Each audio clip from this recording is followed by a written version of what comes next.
scoring more is 94, and the Knicks are hardcore. And I'll tell you like this, we ain't never looked sharper. With Hubert, Bonner, Kway, and Harper, it's the Knicks, and we're back on pace. Everyone's gearing up for the championship race, and the fans are going crazy, and they're doing it for a reason. Cause 94 is the Knickerbocker season.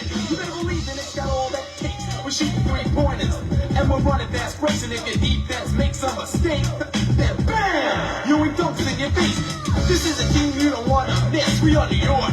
We are the New York Knicks. Go New York, go New York, go. Go New York, go New York, go. Say go New York, go New York, go. Go New York, go New York, go. Say go New York, go New York, go. Go New York, go New York, go. So yo, busted, all you hear is a swish. Threes by Starks and dunks by Smith. And no rebounds, if that's the case, we put Oakley and Mace in your face. We draw charges and we set picks. We are New York.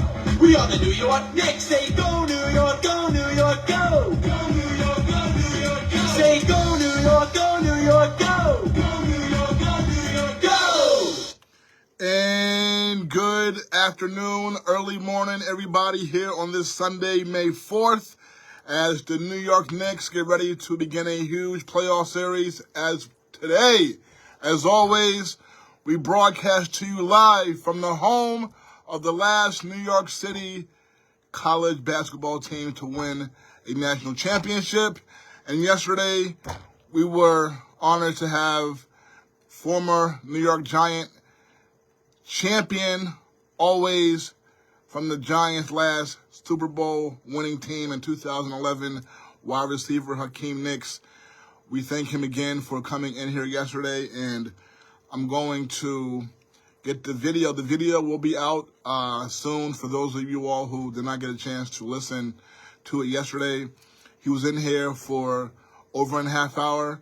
We spoke for, and we got into his career as he was with the Giants. He was drafted by the Giants in the first round in 2009, and he played through the 2013 season, won the Super Bowl again in 2011, and Hakeem had two 1,000-yard seasons with the Giants, had one 11-touchdown season with the Giants his second year. And in fact, as Hakeem reminded me yesterday, he scored the very first touchdown in the Giants' new current stadium, MetLife, and he did that as the opening day of the 2010 season, which was the first year of MetLife. Hakeem Nicks, as we spoke about, he scored 3 touchdowns in that opening game, and he reminded me that he actually had the first touchdown ever at MetLife, and he also reminded me that his touchdown that he had in the playoff game that year in the first round against the Atlanta Falcons at home, he broke off. Eli threw him the ball, and Hakeem broke off like a 60, 70-yard run, just split the Atlanta defense. He reminded me that also was the first playoff touchdown scored at MetLife Stadium. So Hakeem Nicks is the answer to 2 trivia questions in Giants history. So I'm going to get that video to you all soon, and it's not going to be what you all are looking at right now. This right here, you're looking at just me through my iPhone, but there are professional cameras here in the studio, and that's what I am going to put the video out. That's what I'm going to give you. So I'm going to give that to you all shortly, all right? Now, I didn't get a chance, Hakeem and I did not talk a whole lot about the state of the current Giants, all right? Even though when he came in here, the first thing I said to him, the Giants have not been the same since you left. And he said, I agree. You know what I'm saying? But we didn't get too deep into the Giants and their state. You know how I feel. So, you know what I'm saying? I didn't want things to, to turn left, you know what I'm saying, with the Giants. I'm sure he would agree with a lot of what I had to say, but, I didn't want to, we didn't have enough time to get into the real deep issues of the Giants. And you know what? I don't want to get too far into that right now because I want to spend most of this show talking about the NBA and the Knicks. But we're going to just have a few words on the Giants, though. Since we had Hakeem in here and the NFL draft was a week ago, and I've been screaming, I was screaming for years about Daniel Jones not being very good, and the whole black quarterback thing, how the Giants had never had an official starting black quarterback. You know, I was very big on that. And, of course, they never had a black head coach. So, again, they had been, are the only franchise to never have either an official starting black head coach, an official starting black quarterback or a black head coach. Now, it appears that the Giants definitely are going to end one of those streaks, and that is they're going to have a starting black quarterback this season. And as I said here before, I'm still very, very disappointed because the quarterback who they are bringing in to end that streak is someone who clearly is on borrowed time, like his days are numbered as the starting quarterback of the Giants before he even starts the game, because in the first round, the Giants drafted a quarterback, Jackson Dart, who is not black, but that's really beyond the point. The biggest point is that the quarterback Russell Wilson, everyone knows Russell Wilson. Even if you are not a big sports fan, you probably know Russell Wilson because his wife is Sierra. She is a huge international singer. So he's someone who he transcends sports a little bit. And he has won a Super Bowl. He's actually my father's favorite player, Russell Wilson is. And Russell Wilson was someone who actually, his grandfather, have to point this out, Russell Wilson's grandfather was the president of my alma mater, Norfolk State University. His grandfather was the president there for many years, and Mr. Wilson, he left Norfolk State about 2 years before I joined Norfolk State.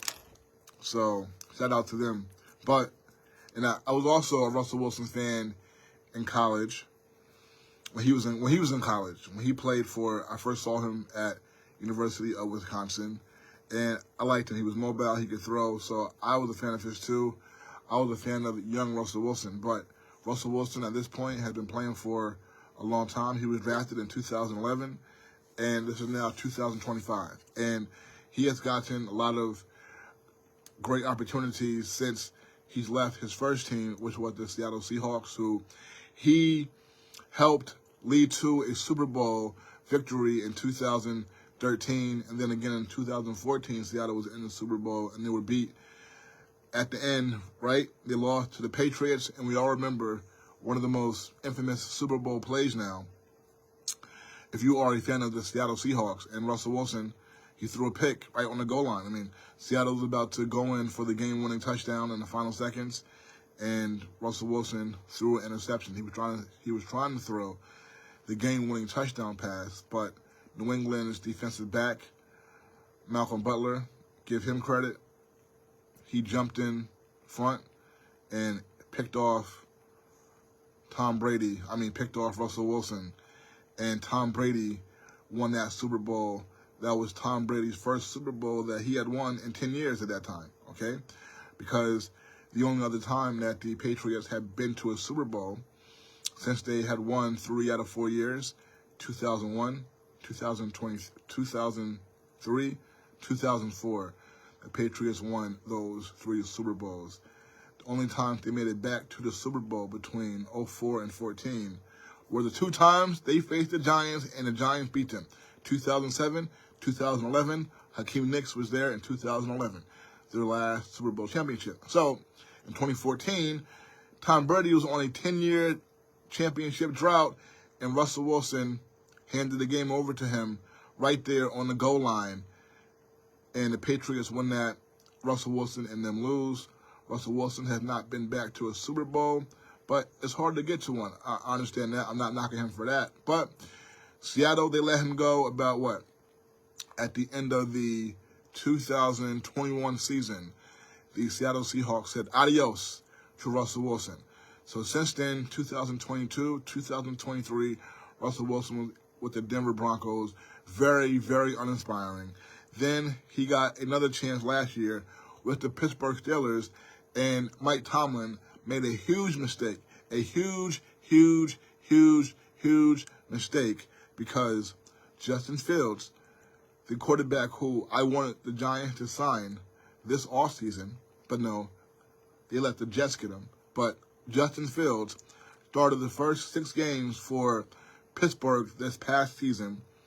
He had 10 touchdowns combined, 1 interception. The team had 4 wins, 2 losses, and Mike Tomlin thought it was a bright idea to, and again, like I say, with the quarterback position, only one guy can play. Unlike every other position, unlike running back, wide receiver, defensive positions, all those other positions, more than one guy can play, okay? Even if somebody's not starting, you still would get an opportunity to go into the game and show what you can do at every position but quarterback. Because with quarterback, only one player is playing throughout the game.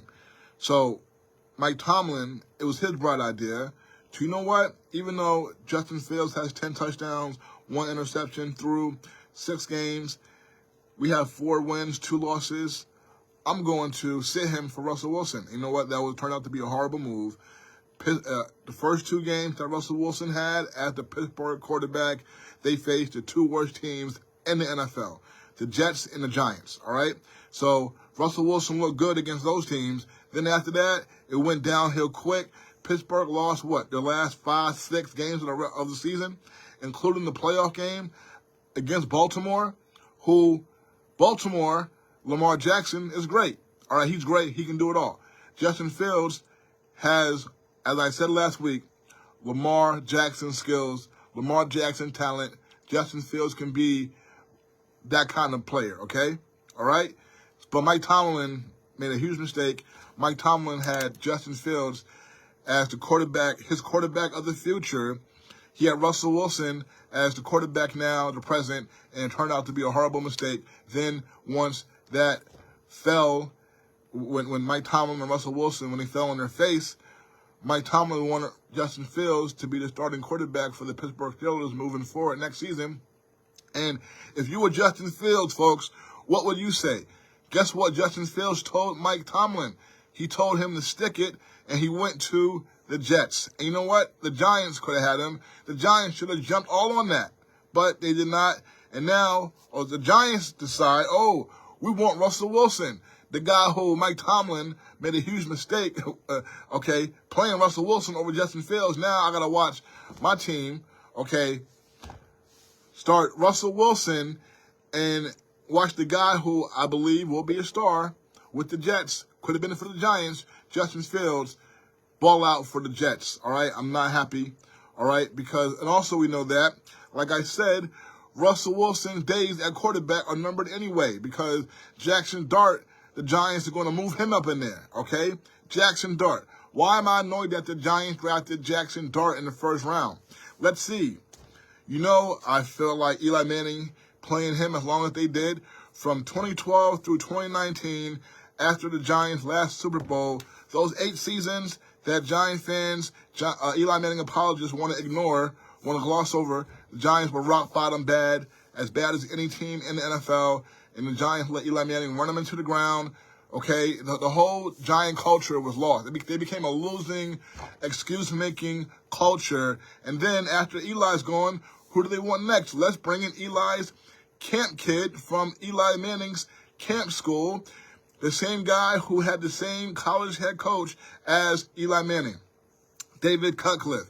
He also was the offensive coordinator or quarterbacks coach, one or the other, at Tennessee when Eli's big brother, Peyton Manning, was at Tennessee.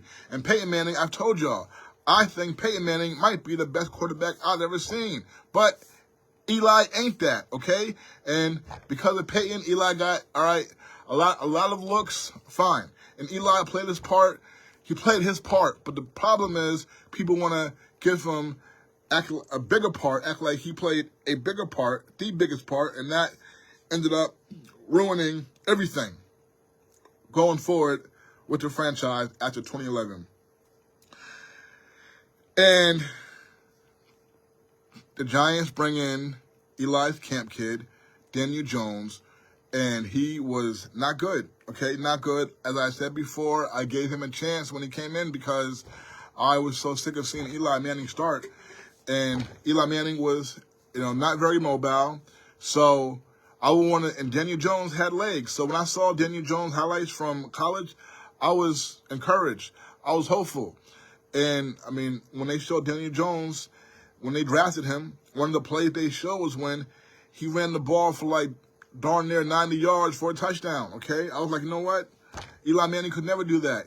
Let me see what he can do. I was hopeful and encouraged, excited by his talent, and he has talent. But a lot of quarterbacks have talent who were not able to put it together in the NFL. The Giants gave Daniel Jones 6 years, folks. 6 years of our lives, okay? This goes by quick. 6 years is a long time to have somebody as your quarterback who's not good. All right, it was a disaster. Now they finally move on from Daniel Jones. Who do they go to next? Jackson Dart, who went to Eli Manning's school, Ole Miss, who broke some of Eli Manning's college records. That's who the Giants are bringing in next. Please. I mean, so can you see why?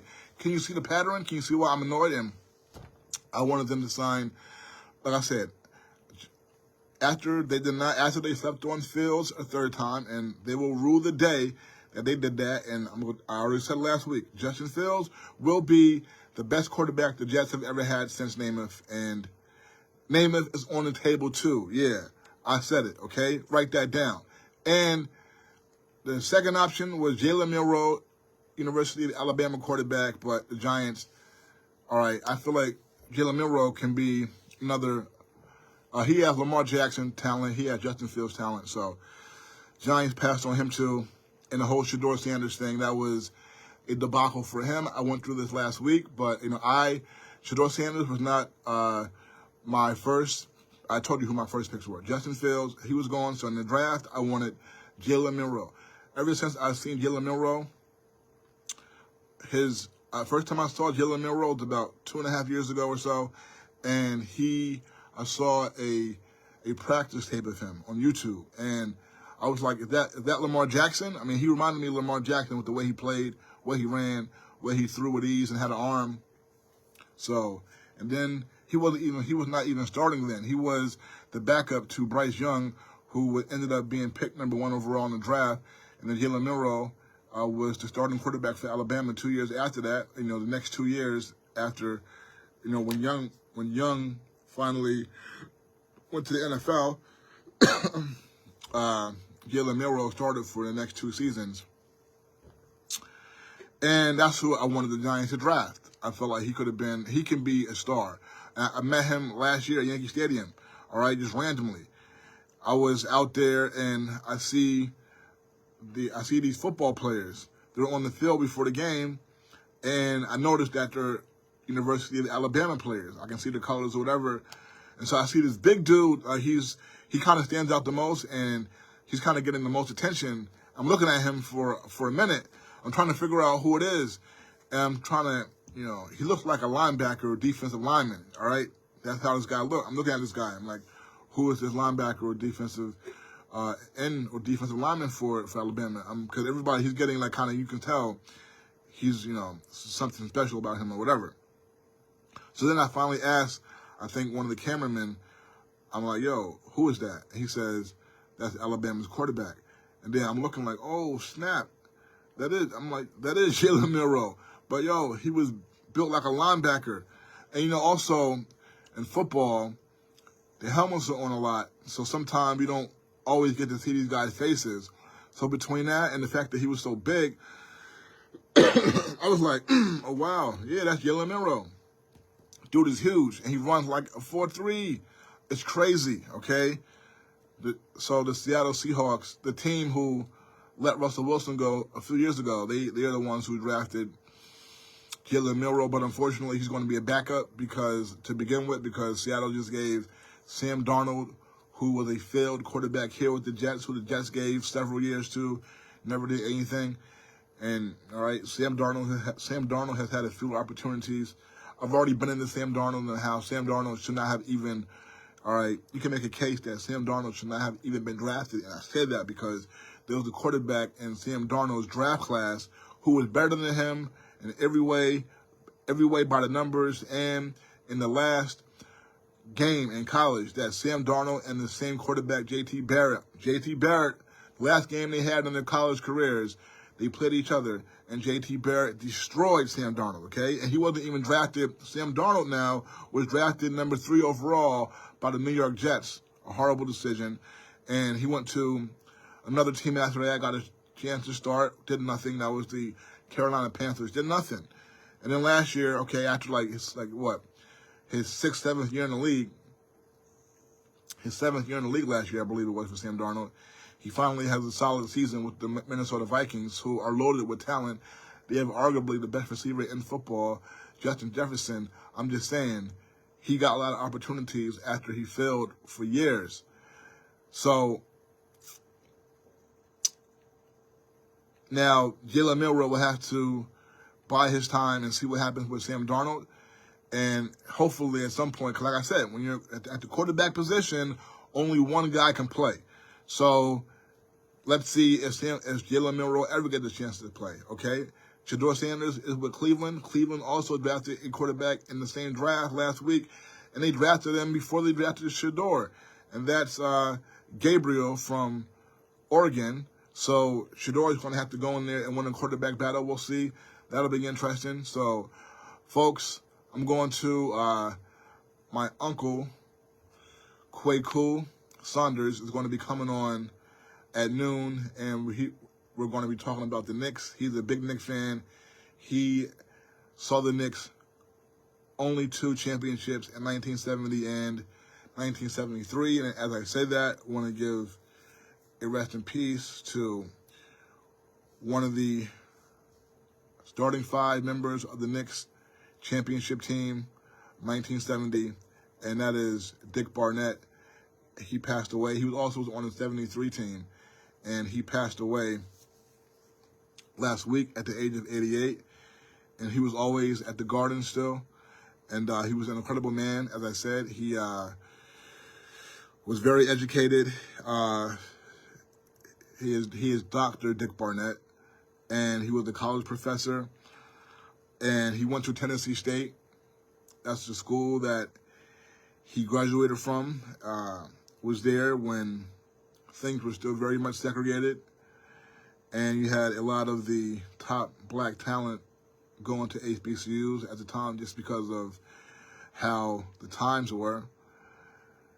They should still be going there, but now they're all, their minds are clouded and blinded, but, because we know it's a huge business. But Dr. Dick Barnett, he now there's only 2 members of the 1970, the Knicks' first championship team, 2 members of their starting 5 still alive.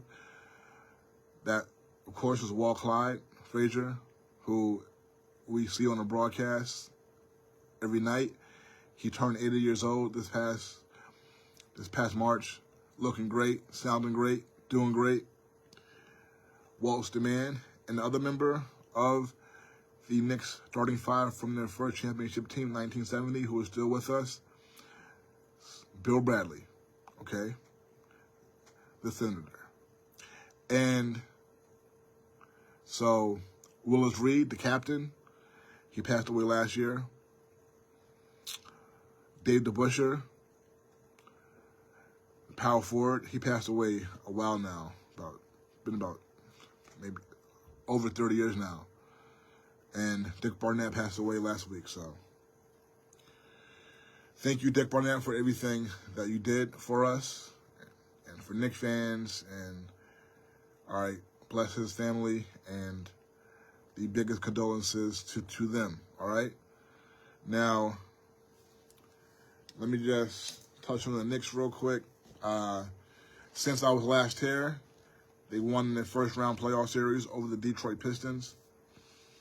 And they won that series in 6 games, all right?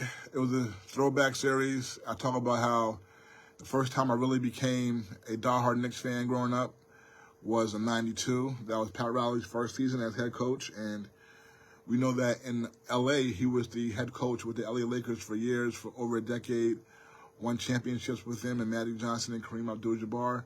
We know that one of those championship years, they beat the Detroit Pistons in '88, the last championship that Pat Riley won with the Lakers, the last championship that Magic and Kareem both won in their career.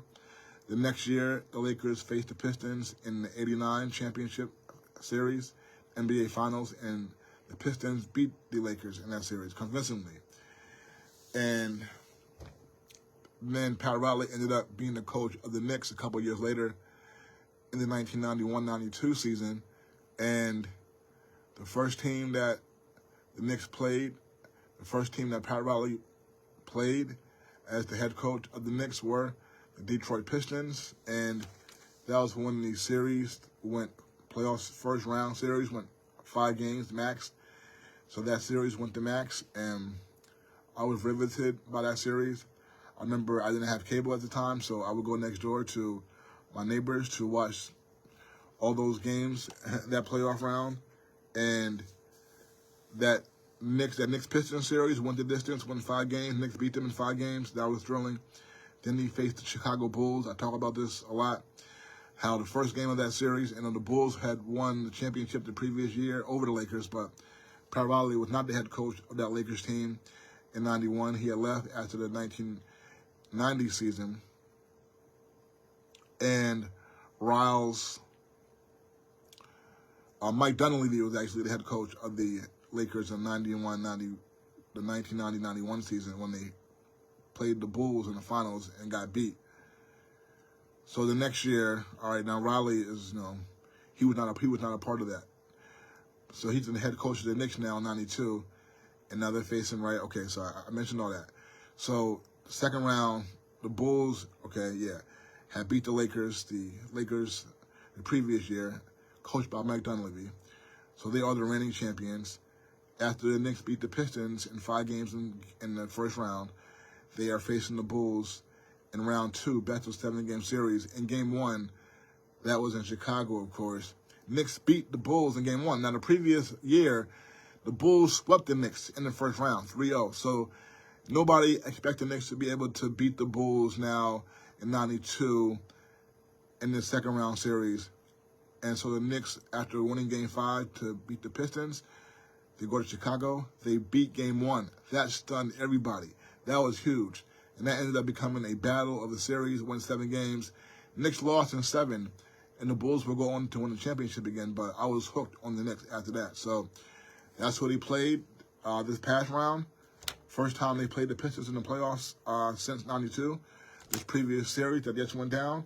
And the Knicks, all right, it was a very physical series, People talk about how the NBA is not as physical as it used to be. It was very physical here in the playoffs.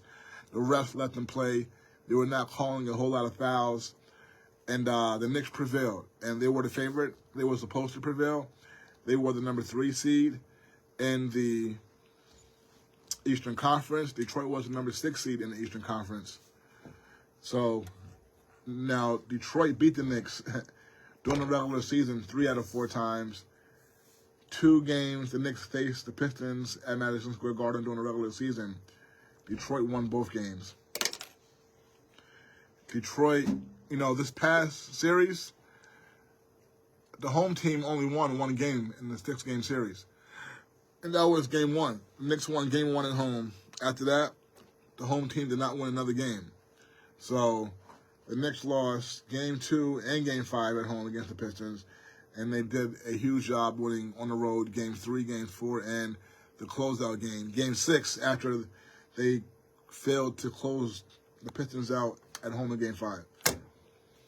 And the Knicks, their first time in their history where they won 3 road games in a playoff series.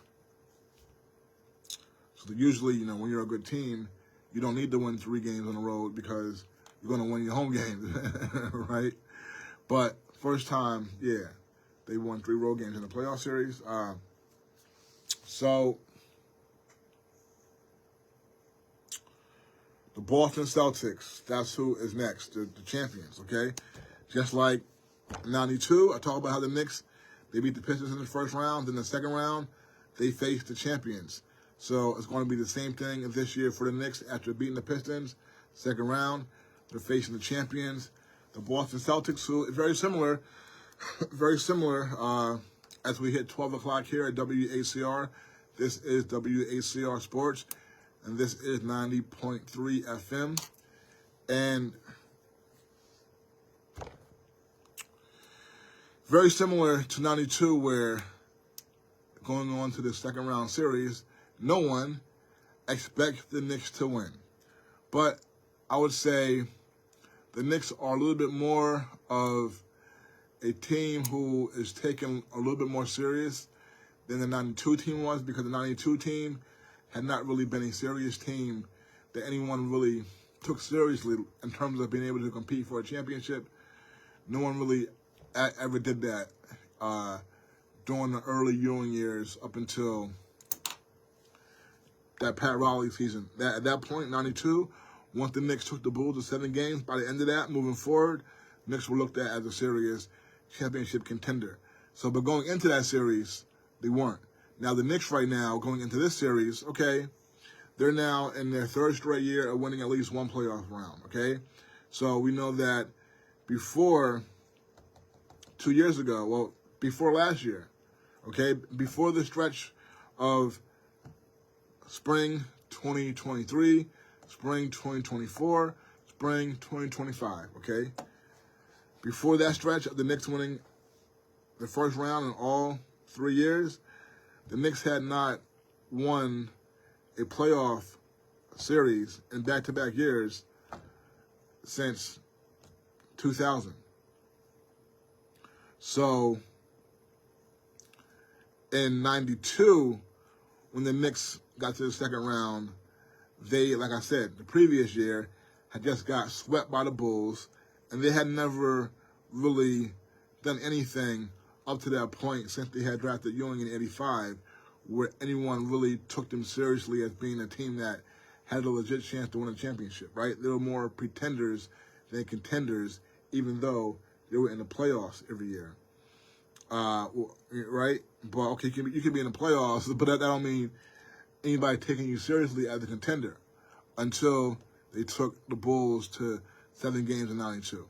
Now, the Knicks right now, okay, they are taken, I would say, a little more seriously than the 92 Knicks were going into that second round series against the Bulls, against the champions. So the Knicks now in 2025 going into round 2 against the champions, the Celtics, who won last year.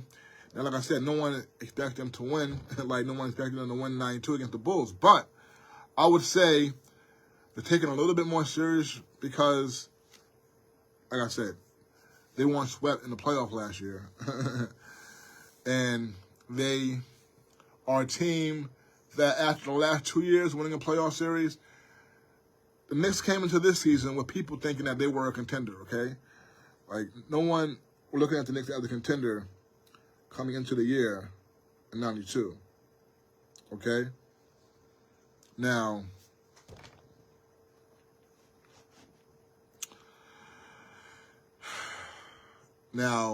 the Knicks, after the season played out, okay, I talk about them being a contender in a lot of people's eyes coming into the year. Now, after the 82 games were playing out, I say right now that no one is expecting them to beat the Celtics, which would tell you that people are not taking the Knicks seriously right now as a serious contender. And why would that be? Well, the Boston Celtics and Cleveland Cavaliers have the top 2 records in the Eastern Conference this season. The Knicks played Cleveland 4 times. The Knicks lost all 4 times to Cleveland, who had the number 1 seed because they had the best record in the Eastern Conference this year. Against the Boston Celtics, who had the 2nd best record in the Eastern Conference this year and are the reigning NBA champions, the Knicks played them, I said, 4 times, and they beat them 0 times. So, against the 2 top teams in the regular season in the Eastern Conference this year, the Knicks are combined 0 for 8.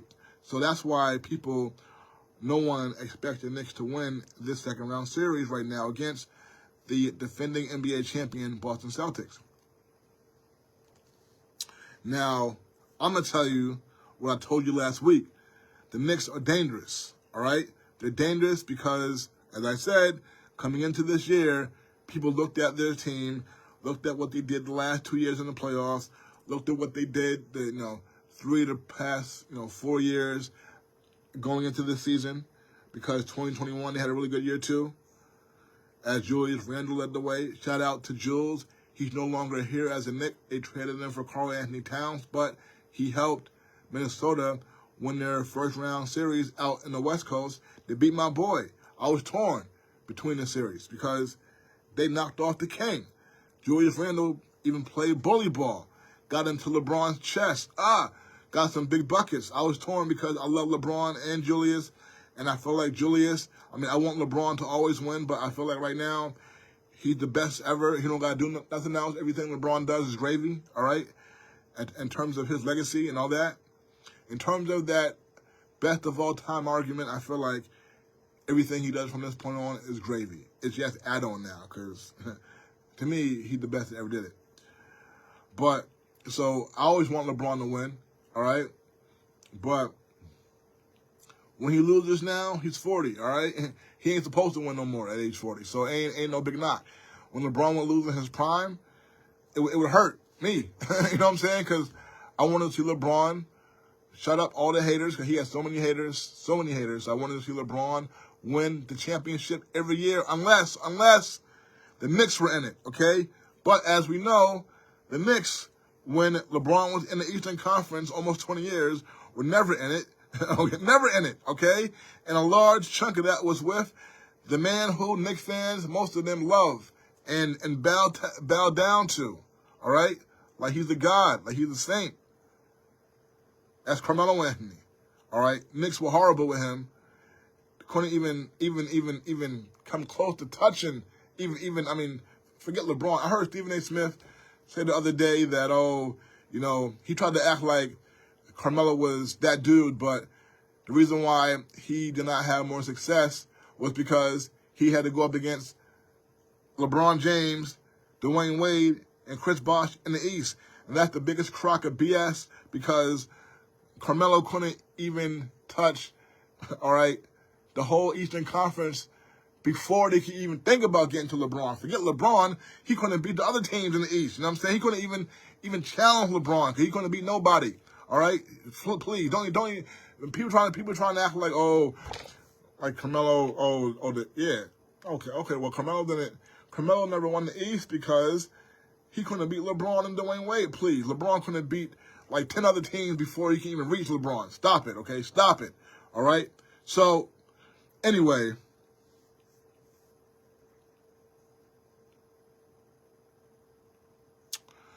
Julius Randle was better than Carmelo Anthony, and he got run out of town. A lot of Knicks fans hated on him. A lot of Knicks fans who love Carmelo Anthony, they hate Julius Randle. Julius Randle had more of an impact on winning than Carmelo Anthony did for the Knicks. So he's gone now. Most Knicks fans got what they want. They got Julius out of town, and Julius helped knock off my guy, the GOAT, LeBron James, all right? But I was torn because, I want to see LeBron win, and I want to see Jules win to stick it to all his haters here in New York. But you know what? Julius, it's not our issue now, but I'm just saying. The man that the Knicks traded Julius for, Karl-Anthony Towns, and also, don't forget, Dante DiVincenzo. He got traded to Minnesota along with Julius Randle for Karl-Anthony Towns. Shout out to DiVincenzo. And the man who Knicks traded those two guys for, Karl-Anthony Towns. Very talented at times. You love him. Last Sunday at this time, we were loving him because in the fourth quarter, he came up huge with under 3 minutes to go. He made a deep three. I was watching this game with a friend of mine, and when Towns put it up, he's a 7-foot guy shooting threes, right? So Towns put it up from way beyond the three-point line, and it was one of those shots where my man was like, what the heck is he doing? Because he's 7 foot tall, get under the basket, right? So Towns launches this three from darn near 30 feet, one of those joints where my boy was like, what's he doing? Swish, right through the net. Amazing, okay? Then, right after that, Towns had the ball, drove on the baseline, did a shimmy, then did a spin, fadeaway, shot behind the backboard, swish, again, right through the net. Huge. And then Knicks down by 2 in the final stages of the game. Towns get the ball. He tries to dribble in. Then he pulls it back. Takes another deep 3. 7-footer. Splash. Swish. Right through the net again. It was huge. Knicks ended up getting a huge win. The last 2 games in Detroit were huge. I mean, so we were loving Cat that game. That was amazing. The game before, he had another amazing run for the Knicks. Now, game 2, before the Knicks went to Detroit, Towns had a 10-point, 6-rebound game. That can't get it done. If Julius Randle had a 10-point, 6-rebound game in the playoffs, Knicks fans, most of them who hated on him, would rip him a new one, okay? Karl Anthony Towns in game 5 at the Garden after that great performance on the road in game 3 and game 4, he left a lot to be desired, okay? Finished with 17 points on a bad shooting performance. And then on game 6, the closeout game on Thursday night, another underwhelming performance from Towns, shooting the ball, only had 10 points, had a big rebound game, so that was good to see. Had a big steal late, so got to give him that, but another 10-point performance. 2 10-point performances, 2 in the playoff series, like I said. If Julius Randle gave the Knicks 10 points twice in the playoff series, Knicks fans would be going off. But enough of that, because right now I'm being joined by my uncle, Kway Ku, Leon Saunders. Kway Ku, are you there? How are you? I'm good. So, how about those Knicks? Hey, man, I'm very, very, very excited. And I'm not popping game to say that they will beat the Celtics, but I think they have a good chance to beat the Celtics. And I think that this Detroit series toughened them up, and they're going to be playing more physical basketball now because of it. Yes, okay. I hear that. Now, I agree that this past series against Detroit had the Knicks playoff. They had them battle tested. Now, what were your thoughts of the previous series? Yeah, that took place. Well, I tell you, man, I thought Detroit's a very good team. They're a better team than I really thought they were at the beginning of the series. I didn't know they had the top 3-point shooter in the league. They've got their star. They've got a lot of young support talent, which is the move in the NBA these days. A lot of these teams are building these young, athletic teams, like them, Houston, what have you. And they played the Knicks very well. And again, I think they prepared them for this. With the Knicks, it was a really interesting series in the fact that you have a 6-game series with only one home win. I don't know when that happened last. Yeah, no, I was saying that earlier that the home team only won one game in the series, and that was the first game. The Knicks won at home. Yeah, so and let me ask you about that. I mean, why do you think that the Knicks sometimes it seems like on the road they get a lot of huge road wins. Even when it's a little helter-skelter and they're blowing leads, they still find a way to get it done to come through. At home sometimes they seem I don't know like they just lost 2 home games. So what do you think is the issue there? Well, I don't know that I have an explanation for that. Why they came up short at home. I just think, quite honestly, it's playoffs. All teams are playing to their full potential, whether they're home or away. And it's just home has less of an advantage. I think that, right now it's just, it just comes down to who's making shots. In that first series, you saw some really great shot making on both teams, especially as it came down to the end, which is why the Knicks prevailed. At the end of these games, the Knicks made more shots. And they weren't easy shots. These were like, you look at the shot that ended the series, I mean, you know, off the fake, backing up, sliding to the right, and drops a 3-pointer. That's a basketball shot, man. And those are the kind of things that win games. I think that this team is confident. I think they're going to play Boston well. Boston is still healing in a couple of different positions, starting with their point guard, Drew. And their two stars are also carrying a few injuries. But, hey, it's playoff time, end of the year, everybody's got some injuries. Everybody's got something nagging them. So I'm not – and they have played well through their injuries. So I expect it to be a very competitive series with Boston. And, again, I think we have a chance to move on past that. I love this Detroit series. I thought the Detroit-New York series was the best series in the playoffs thus far.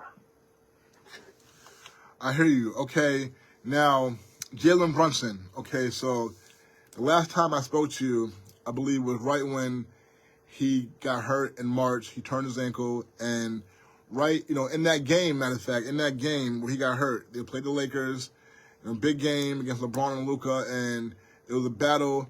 The Knicks at that point, they had the label of, okay, they have not beaten one of the top teams in the league, so Knicks were on the road in that game, and Brunson at the end of regulation turned his ankle, and then they ended up losing. So after that game, people were talking a little bit of talk of, the Knicks, Jalen Brunson needs to pass the ball a little more because he, got a little bit too dribble happy, and he got to get other guys involved. So then he was out for like a month, and you even, I know you love Brunson like everybody else, but you said, okay, he could, pass the ball a little more, whatever. So then he was gone for a month. They went 9-6 without him.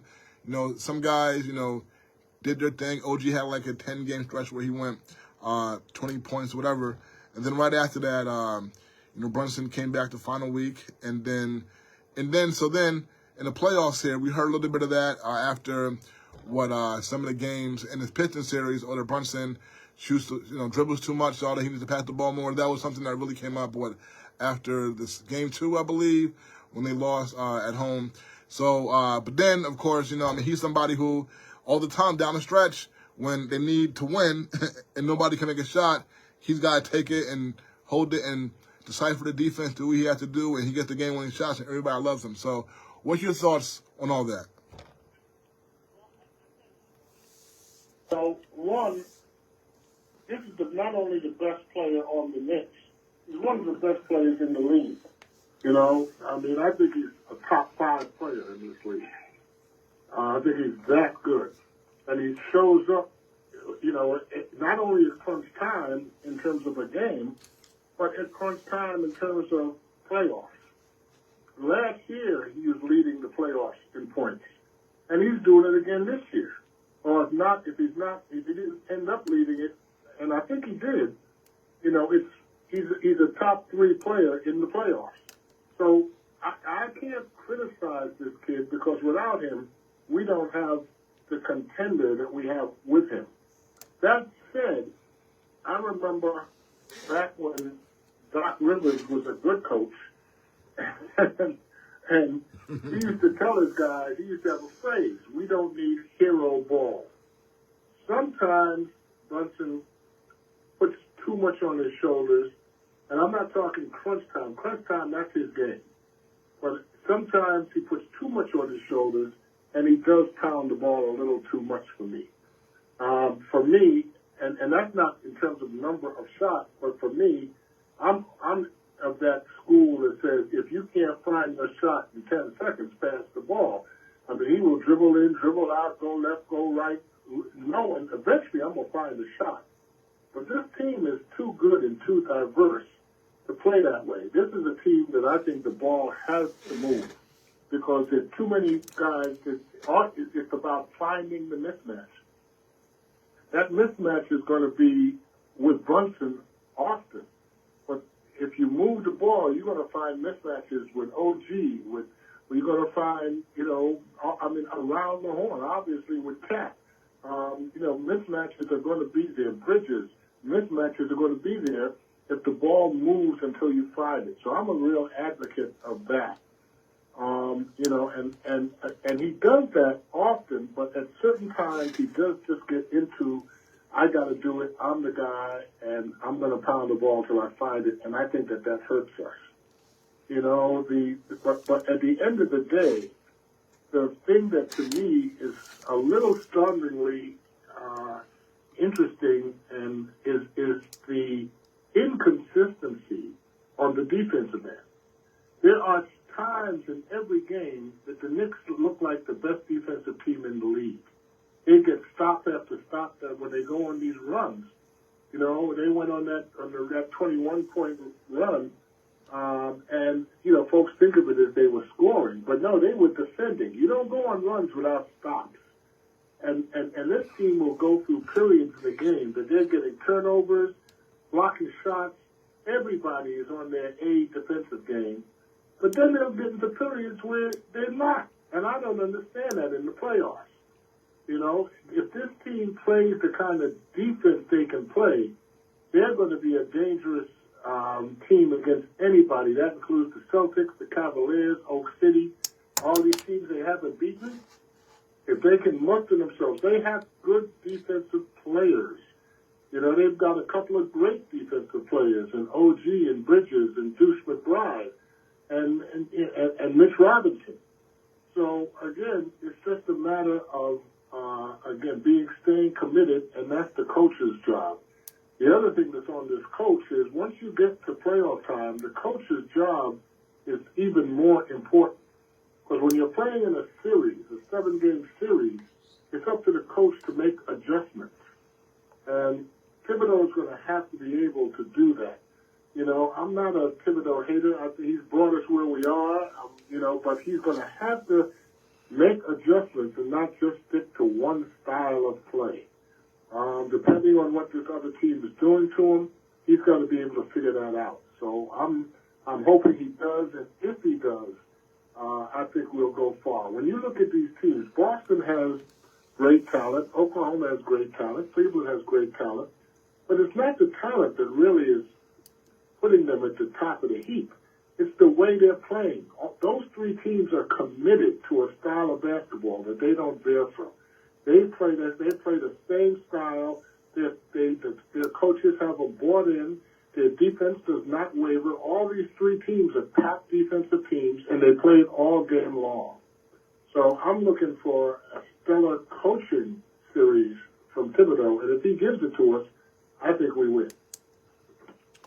Okay, now last off season, we spoke for pretty much the whole off season, and you were saying that you were holding me personally responsible for Julius Randle not being traded out of New York. And right before the training camp started, the Knicks traded Julius Randle out of New York for Karl Anthony Towns. Karl Anthony Towns is 7 feet tall, very talented, was a perennial all-star, before he got to the Knicks, made, 2 or 3, at least 2 All-NBA teams before he got to the Knicks. And, okay, your thoughts, he had 2, you heard me, when you first came on, you heard me talking about how he had 2 10-point games in the previous series, had 1 10-point, 6 rebound game, and game 2, when he played the whole fourth quarter, did not take 1 shot. He was very big in games 3 and 4 on the road. Games 5 and 6, a little disappointing. So, what are your thoughts on Karl Anthony Towns? One, I no longer mourn for Julius Randle. Let me start there. I loved the team that we had when everybody was playing last season, and we went through a January with the best record in the NBA. But I got over it real quick because I was looking not so much of this cat a good player or not. I was looking at the way he played, and that's not what I thought the Knicks needed. But since he's come to New York, he's adjusted his game. And just like, again, I will knock Tibbs that sometimes I got to give him some credit there because he's got Towns playing a game that I didn't think he had. I didn't look at Towns as a dog, I looked at Towns as being a little soft, shoots the three-pointers or get in the lane a little bit, but he's turned into a beast, man. He goes to the hole and has a skill set to finish that very few centers do. I think he's one of the absolute top centers in this game. You know, you go behind Jokic, I don't know who's better than him. And I've looked at this, again, with giving Tibbs some credit, this is kind of what has been happening. You look at OG in Toronto, and you never would have thought he had this kind of offensive game. But he comes to New York, and he develops it. You know, Cat, like I was just saying, comes to New York, and he broadens his game. Brunson came out of Dallas, a very, very good player. But nobody thought of Brunson as one of the best players in the league till he came to New York. So Tibbs is getting a lot out of these players. I got to tip my hat to him.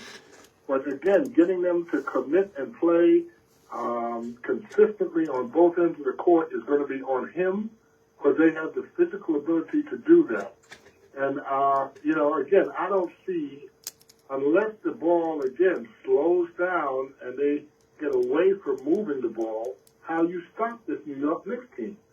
Because it's not like they got one or two guys. You know, they're out there with five guys that can score. Even Josh Hart has become a scorer. He's shooting a very high three-point clip and everything else he brings to the table.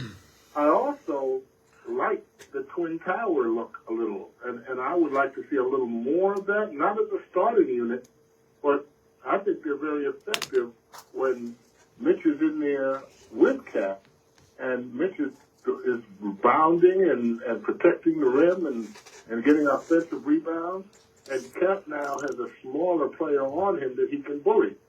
It didn't work out well for Cap in Minnesota that way with playing with Gobert, but I think Cap has become a better and different player, again, using his strength to get to the hole and finish. Yeah, I mean, you know, Cat, I feel like he's always played this way. I mean, like I said, like he was making all NBA teams with Minnesota, and he only played with Gobert for like 2 years. So my thing with Towns, okay. So because here in New York, I don't agree, but a lot of people call him soft. And definitely before the Pistons series, people were saying he was soft. At some points, you know, in the Pistons series, they were saying he was soft. And then, you know, you have two instances where he has 10 points. I mean, game 2, 10 points, 6 rebounds. Game 5, he has like 1 rebound in the whole like fourth quarter, second half, or what have you. And then game 6, they win the game, but he has 10 points. If they lose that game, which they easily could have done, you're asking yourself, where's Karl Anthony Towns? We know that Brunson can't do it by himself, and he's supposed to be the second best player on the team, giving you game 2, he played the whole fourth quarter, did not take one shot, had 10 points. So how do you explain that? Well, there were a couple of things happening there. One, you have to give some credit to Detroit. Detroit was effectively double teaming. He'd get the ball and turn to the basket and be surrounded. So you have to give some credit to Detroit. Beyond that, you know, with him not getting a shot, to me, has to do with not only him, but his teammates. The ball just wasn't going to him a lot. But doesn't he have to, quick question, because, you know, I see sometimes on TNT, I see Charles Barkley and Shaq, you know, 2 Hall of Fame big men, and I see them all the time. They talk about how when they were playing, if they didn't get the ball passed to them, they would hurt somebody, you know what I'm saying, on the team, you know? So, like, Karl Anthony Towns, isn't that part of on him where you go the whole fourth quarter? I mean, just call for the ball, pass me the ball, and shoot, you know what I'm saying? I don't care how... I'm not freeing him of any responsibility. I'm just saying it's not all on him. And, again, those teams that you're referencing were different teams. Those were teams that were built, you know, I mean, Shaq is, you know, you have a Shaq. He's one of the most dominant players in the history of the game. You know, it'd be like not passing Will Chamberlain the ball. That's crazy. You know, this is a team, though, that Cat, and this is one of the things I really love about his integration into the Knicks, has played within the team concept. And again, it's when they get away from it and start to play ISO balls. I don't care who it is, if it's Brunson, Cat, Bridges, whoever. If anybody starts pounding and pounding, this team is less effective. So he's trying to play within that team concept. And so I can't be mad at that, although I agree with you. I would like to see him more aggressive. I'd like to see him call for that ball some. And, I do see him call for the ball. And I get it, but he's not going to be that disruptive guy. He's not going to say, yo, man, give me that ball, blah, blah, blah, like Shaq would on the court. He's just a different guy. And I don't think that necessarily hurts us because we have so many scorers. You know what, though? You say that we have so many scorers. I hear other people say that, too. But I look at it where I see a lot of instances when they're playing good teams where they can't score at all. Like, nobody can make a shot, you know what I'm saying, except, Jalen Brunson, you know what I'm saying? I mean, 'cause like, OG, McCall, like, these guys, OG, I like him a lot, but he goes silent a lot, you know what I'm saying? I mean, like, he gets off a lot of good starts, but then he'll go silent. Mikal Bridges, he's somebody who a lot of us are still unsure about because he has a lot of situations where he's missing in action. But, you know what? He had a good Detroit series, finished strong. I give him props. But over the season, I've seen a lot of situations where it gets the good teams where nobody can make a shot. But, Brunson. And then, Towns, we'll get into his all-star, all-NBA form. But, like, the other guys sometimes, so that's my thing. But we'll see. One of these good teams, the Boston Celtics, Oklahoma, and Cleveland, people just automatically, because most fans are offense-minded, and that's what they see first. And, so they're like, oh, these guys are just great. Look at these players that they got. They got Tatum and Brown, and they got Shea Gilgeous-Alexander, and they got these great offensive players. But these are the best defensive players in the league, the best defensive teams in the league. And yeah, they gave New York some trouble. And when you play a team like that, this is what I'm saying, how you have to adjust your style. The coach has to say, hey, we got to do something a little different, guys. They're double teamers at the top, or they're pounding the key, or whatever they're doing. You got to react to it. And the Knicks sometimes react by trying to go one-on-one. And when they do, they suffer for it. And when they move the ball, and again, I don't care who scores and who doesn't. If the ball moves, somebody's going to get a mismatch and somebody's going to score. Mikal Bridges, for instance, and I hear you, man, he's had some soft games, but, he gets into games where he starts to get left out, and then he starts taking, going back to the three-point shot. Mikal Bridges' greatest effectiveness on this team is the mid-range. He has that shot, man, where he can back into that key, turn around, fall away, and get a good shot damn near every time. And so, especially when you're in a drought. But again, you need to move the ball to get him isolated, to get him in a one-on-one situation. And if he doesn't have it, push it over to OG. OG can get you, if he gets you in a one-on-one, he's a mismatch in most places. Or Karl Anthony Towns. If that ball moves to find the mismatch, again, the Knicks will take advantage of it. But the ball has to move, or else you're going to get stagnation, and you're going to get guys that are not scoring or bringing what they need to the table to make sure this team wins. Okay, and last thing on Cat. One thing about him that aggravates me a lot of times, especially when the Knicks are going long stretches, which we always see them do. I mean, how many big leads do they blow?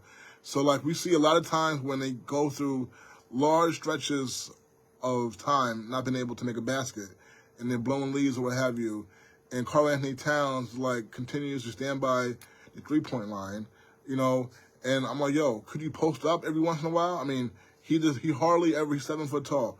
Really ever, especially this last series, I hardly ever saw him getting to the paint and posting up. So, what do you think about that? Well, I'm with you, particularly with his skill set. I'd like to see him post up more. I didn't really feel like he never posts up. I think he does, actually. He gets you, and he'll back you in. He just starts out further. He doesn't post up in the sense like the big men, traditional big men like a Shaq or Kareem or what have you, that's going to get into the key to get the ball. He looks at his advantage is his quickness. So, but you know what? I just want to say no, and that's funny. And like, I know what you're saying, because I know like against fives he's usually like quicker than them or whatever, but like he's not really quick at all. Like he's really really slow footed. So like he gets past him, no doubt, but like it seems like he's using everything he has to get to the basket, because he's not really quick or fast. But yeah, against fives they can't really stay with him, but he's still not the quickest dude in the world, Well, he's actually, he gets to the hole with strength more than quickness, but he has that quick first step because he's such a three-point threat. So the big men, when the big men are checking him, they have to come all the way out on him, but he will drop the three on you. And when they do, and he gets that first step, he gets to the hole, and what I'm quite honestly most amazed at is the various ways he can score once he gets there. He has house moves, patented shots that he can get off the glass, hook shots in the lane. He has such a wide variety of shots and such a soft touch and soft finish that, again, I'm amazed by this guy. I think, and that they have to use him more, I agree, and he has to become more aggressive. But he's done that for us in certain games. We've seen when the team wasn't scoring, and Cat would score 10, 12 points in a row. So, I'm less than focusing on any one player as we go into this series against the Celtics. I'm looking at team play, consistent defense, and consistent ball movement. And if they do that, you'll see that these guys that sometimes get bogged down will play better. And you won't see those droughts as long as that ball is moving the way it can move and the way this team can move the ball. Okay, so the Knicks were 0-4 against the Celtics this year. The last time they played them about 2.5 weeks ago, 3 weeks ago, Knicks could have beat them. They were up by 3 in the last few seconds instead of fouling, so they could not get off a 3 to tie the game. They did not. Tatum got a 3 off, hit the 3, went to overtime. Knicks lost. So Knicks lost to them 4 out of 4 times. What do they have to do to win the series? So the first thing there is, I only think they beat the current roster, meaning everybody healthy, once. So this is a different team, and having Robinson able to come off that bench in that center position and also play Twin Towers gives them a whole nother kind of look that these other teams that have been beating them haven't really seen. So, that's the first thing. A lot of these teams have been beating a lessened New York Knicks squad. Now, I think maybe they beat them once, but this other team, I think, is very dangerous. Again, a lot of this on Tibbs. Obviously, the thing that has been spoken most about, the biggest criticism Tibbs has, is his rotation. And I think he's got to expand his rotation. I'm looking at him now. He's down to really 7 men. And, and then one eighth guy that, may play 3 or 5 minutes. I was looking at I wasn't a fan of his most of the season. But towards the end of the season, Shamet found his stroke. And I don't know why Shamet didn't play this last season at all. Yeah, I agree. I was confused about that. This is a guy, and especially against a team like Boston, that you've got to match these guys because they put up more threes than anybody. You need these shooters in there. You know, I love Cam grew on me. And as much as, with him, I mean, as much as his skill and ability, he has an attitude that keeps the team loose, you know? I love his whole energy and attitude that he brings to the team. So, again, they've got players, man, that, you know, and listen, and need we even discuss the forgotten man? I mean, we ain't seen Precious. I know. I don't even see him on the bench. You know? Yeah, I don't get that. You know, and this is a guy that gave them quality minutes. And all of a sudden, he don't play at all. So, his is very start five dependent.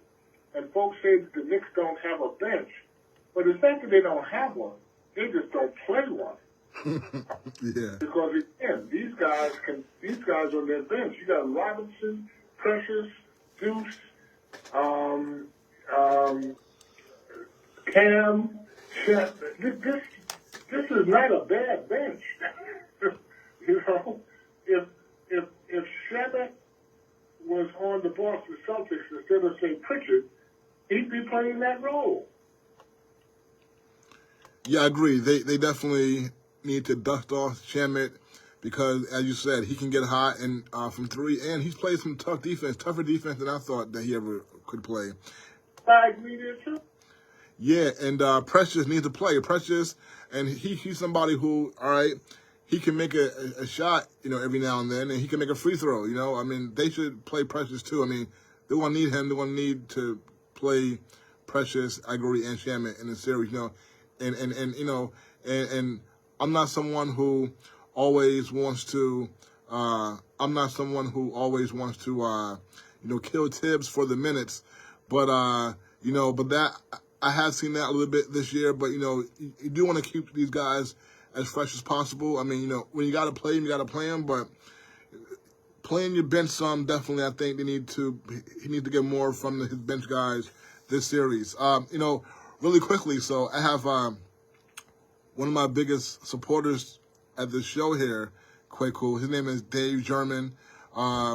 He said he's a big basketball historian, Nets historian, and he just texted me and says that my uncle knows a lot about basketball. And also, Dave, if you're listening, my uncle, he is best friends with Dr. J, and Dave is, you know, he's a longtime Nets fan, and so he goes back to Dr. J like you do, with, you know, the Nets and all that, you know, so that's pretty cool.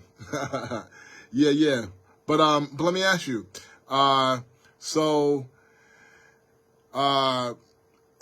this series now, the Knicks, they're going up to Boston, and Kristaps Porzingis is there. He's a former Knick, and he's going up against Towns. It's interesting because they were both in the same draft 10 years ago. Porzingis was picked 4th overall. Towns was picked 1st overall. And Towns really has had the better career in terms of, you know, All-Stars and, you know, just getting a knowledge for his play. Porzingis ended up with Boston last year and got him a championship. So what do you think, just real quickly, about that matchup? I mean, because when they got Towns, they said one reason why they got him was to combat Porzingis because they liked what Boston, how they used Porzingis in their offense. Well, you've got two big men that can spread the floor. So in that way, they're similar. I think Towns is better going to the hole. I think that Porzingis is a better defensive player. Now, a lot has been said about Towns' weakness on the defensive end. But late in the season, I have to admit that I saw him giving more effort on that end of the court. And defense is an effort game. Towns is an athlete. At his size, he's one of the better athletes in the game. But you have to commit to defense. It has to be important to you. You look at guys like OG, the way he plays defense, 90% of what makes him a great defensive player is his mental effort. He believes that nobody should ever score on me. You know? I mean, he believes that, and he's upset when they do. And that's the kind of mentality, man, that you have to have. You know, way back when I used to play this game, that I was known for my defense. So I have a really, I really respect that side of the ball. And when you get to this time of year, that's pretty critical.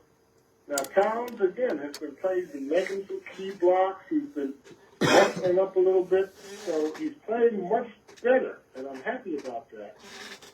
But I think we have the better center. And I expect Towns to get the best of that matchup. And, you know, again, when you look at it, man, the potential is there. It's just how we play the game. It comes down to that, to how we are committed to playing the game. You know, I still think when in this series, and, you know, Tatum is a great player, but I don't think Tatum's any better than Brunson. You know, you look at it, you see the height and all of that, but, you know, Brunson scored 34 points a game in the playoffs this year. Yeah, I saw there's a video going around of Tatum and Brown playing against each other in high school, which is very interesting. So, you know what? Okay, so I got about 3 more for you before we go. So, yeah, so you were talking about when you were playing, your playing days, and you were high school teammates with Dr. J, right? So just what was that like growing up with him? Well, one, Julius obviously is one of the great players that ever laced up and played this game. And quite honestly, I am always upset when I don't hear him in the GOAT conversation. I'm an anti-GOAT guy. I think it's the thing you use. Championships, points, longevity. There's so much that you can look at. So it's what you have to define what that means.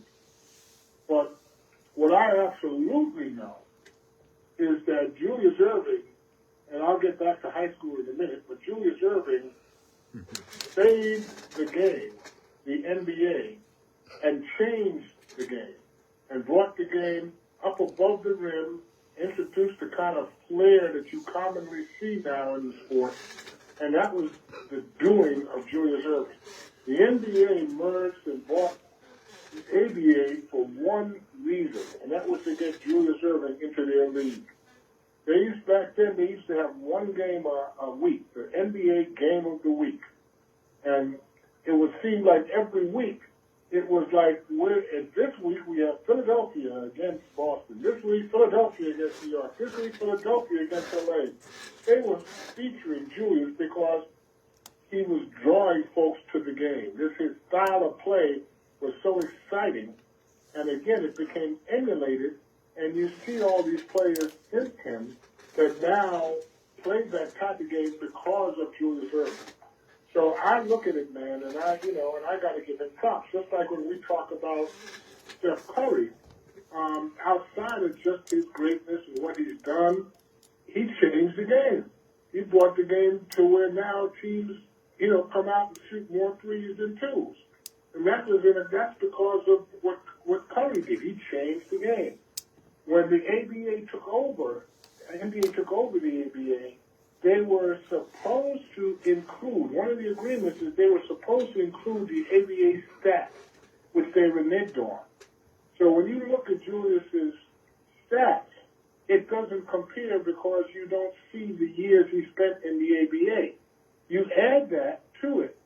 And, here now you got 30,000 point scorer. You look at his rebounds, and you look at his defensive stats, which most people are unaware of. Julius Erving at the small forward is one of the top shot blockers and ball stealers in the history of the game.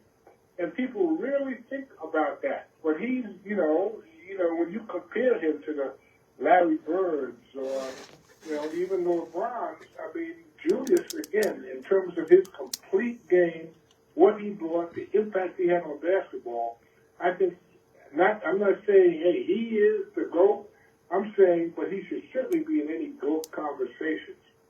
I was, a Rough Rider, Roosevelt High School, Long Island, and we played on the Roosevelt team, and Julius was absolutely the best player on our team. I remember our coach telling us one day, early in the season, guys, I grew up on a farm. And on the farm, when you got work to do, you don't just go out there and get on your knees and plow. And when you got a horse, you hitch the result, your farmer to this horse. He said, well, we got a horse. His name is Julius Irving. He said, and we're going to hitch ourselves up to this kid, and we're going to go to the championships.